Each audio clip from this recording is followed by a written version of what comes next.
ഇവിടെ എന്താണ് രാവിലെ ഒരു മീറ്റിംഗ്? അതെ,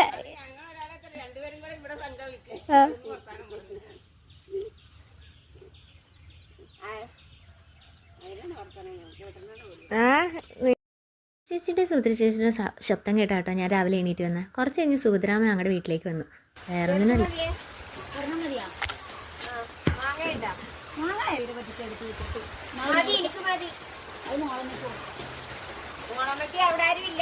എവിടെ പോയി? സ്കൂളിലാ?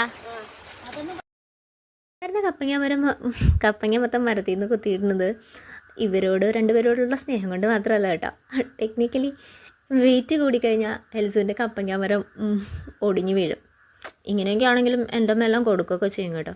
അങ്ങനെ അതും കഴിഞ്ഞ് സുഭദ്രാമയുടെ വഴിക്കും ഞങ്ങൾ ഞങ്ങളുടെ വഴിക്കും ഞങ്ങൾ ചായയും അപ്പം ഉണ്ടാക്കി കഴിച്ച് ആ ദിവസം പോയതേ അറിഞ്ഞില്ല.